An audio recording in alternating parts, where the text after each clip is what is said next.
నమస్తే, this is Shaurya. Welcome to red TV truth talk. ఈ రోజు మనతో పాటు మోటివేషనల్ స్పీకర్ దుర్గాప్రసాద్ గారు ఉన్నారు. వారితో మాట్లాడేద్దాం. నమస్తే సార్.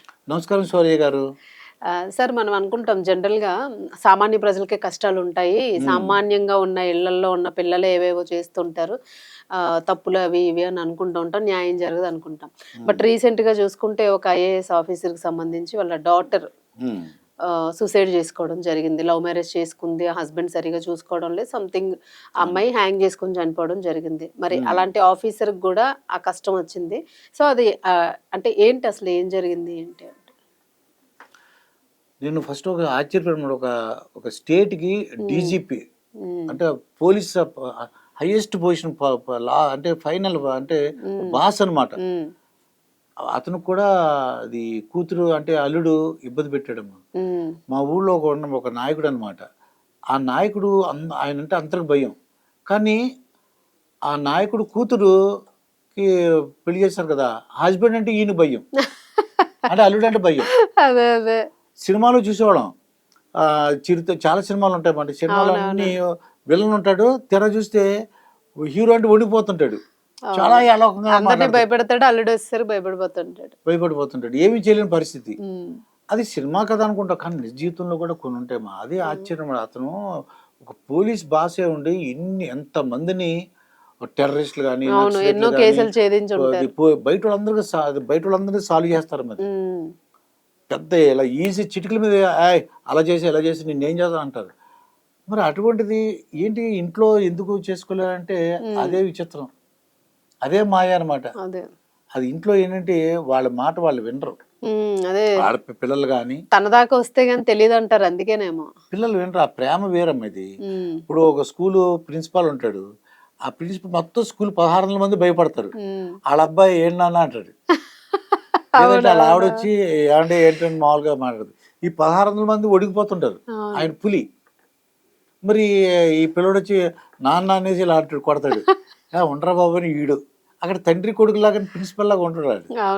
ఇక్కడ డీజీపీ కరెక్టే, కానీ కూతురు అల్లుడు ఏమైపోతాడో అది ఒక మామూలుగా ఒక మామగారు అల్లుడు అలా ఆలోచిస్తారు తప్ప నేను పెద్ద ఐఏఎస్ ఆఫీసర్ని ఐపీఎస్ ఆఫీసర్ జీవితానికి వచ్చేసరికి పదవులు ఇవి అన్ని పక్కకి వెళ్ళిపోతాయి.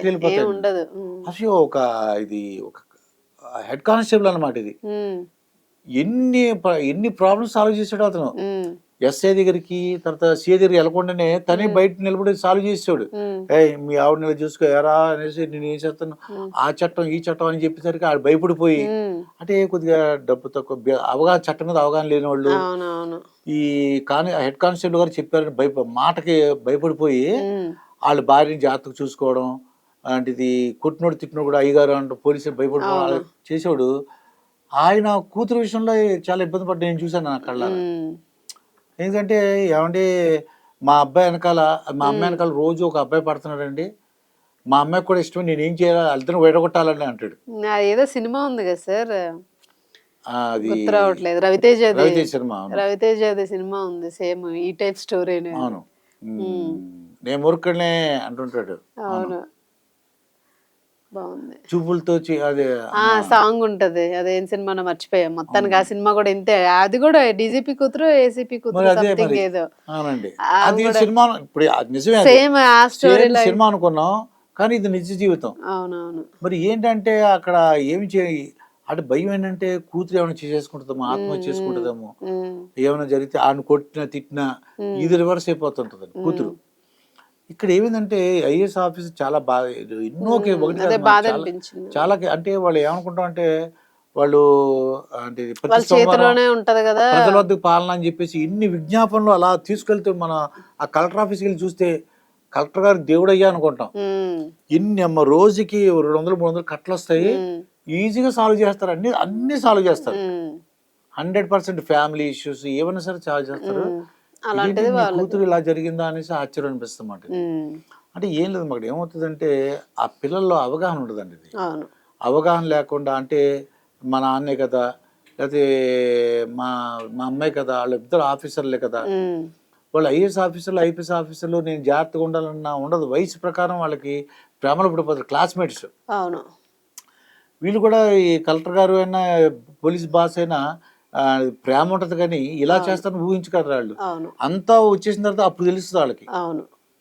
మామూలు వాళ్ళు కూడా సామాన్య తల్లిదండ్రుల లాగానే అంతే మరి uneducated లాగానే. ఎవరైనా అదే అంటున్నాను. జీవితం అని వచ్చేసరికి ఉమ్, ఎంత పదవుల్లో ఉన్నోళ్ళని ఎవరైనా కూడా పర్సనల్ గా ఫ్యామిలీ వరకు వచ్చేసరికి అందరి అంశాలు ఒకలాగే ఉంటాయని అనిపిస్తుంది. సినిమా మినిస్టర్లు కూడా చూడు, మినిస్టర్ల పిల్లలు కూడా అలా ఉంటారు. ఉమ్.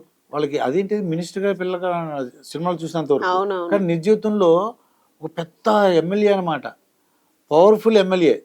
వాళ్ళ అమ్మాయిని తీసుకెళ్ళిపోతాడు ఒకటి సినిమాలో. ఉమ్. నిజ జీవితంలో కూడా అలాగే ఉంటాయి. ఉమ్.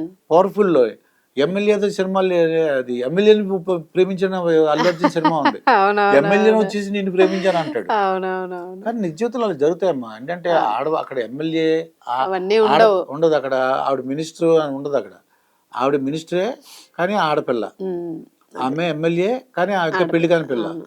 దాంతో ఏమవుతుందంటే ప్రేమలో పడడం సహజం. అవును. వయసు కూడా చిన్నది. ఇలాగా ఎన్నిటి ఏంటంటే వాళ్ళు పెరిగిన వాతావరణం, అనుకూల పరిస్థితులు. ఉమ్. ఇంకోటి ఏంటంటే సినిమా పెద్ద పెద్ద హీరోయిన్స్ కూడా చూడు, అదే అనిపిస్తుందన్నమాట. ఇంత పెద్ద పేరు ప్రఖ్యాతులు ఉన్న హీరోయిన్స్ పెళ్ళైన వాళ్ళని చేసుకుంటుంటారు. అవును. పెళ్ళైన వాళ్ళని కొంతమంది కార్ డ్రైవర్స్ ఉంటారు. వాళ్ళని కూడా పెళ్లి చేసుకుని వెళ్ళిపోయిన వాళ్ళు ఉన్నారు. అలా అదే చాలా ఆశ్చర్యం ఉంది. రకరకాల కేసెస్ ఉన్నాయి అంత ఏంటి అంత సినీ ఇండస్ట్రీలో అందాల కూడా. తార ఎవరు పడితే వాళ్ళు వస్తుంటారు కదా. ఉమ్. ఇదేంటి ఎంత పెళ్ళే, సింపుల్ గా పడిపోయింది. ఇదేంటి అనుకుంటాం. కానీ ఆడవైపు ఏమో మరి, అంటే ఎవరో అభిమానం చూపించిన రోజుల్లో అవును.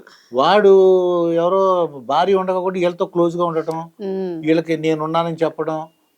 ఈ అంశాలన్నీ ఏంటంటే సార్, అంటే ఏదైనా జీవితం మనిషి అని ఒక ఆడైనా మగైనాను అది పదవి సాధారణమైన కాదు, డబ్బు ఏముండదు. కాదు. ఎఫెక్షన్, ఆ ప్రేమ, ఆ బంధాలు, ఆ రిలేషన్స్ ఇవన్నీ అందరికీ కామనే అనేది అర్థమవుతుంది. అర్థమవుతుంది. ఉమ్. ఆడు హోదా స్థాయి అవేమి ఏం ఉండవు. కాదమ్మా. ఉమ్. ఇక్కడ ఏంటంటే ఆడపిల్ల కొద్దిగా ఏంటంటే ఇక్కడ అర్థం చేసుకోవాల్సింది, ఉమ్. పోలీస్ ఆఫీసర్ అయినా ఎవరైనా సరే, అవును.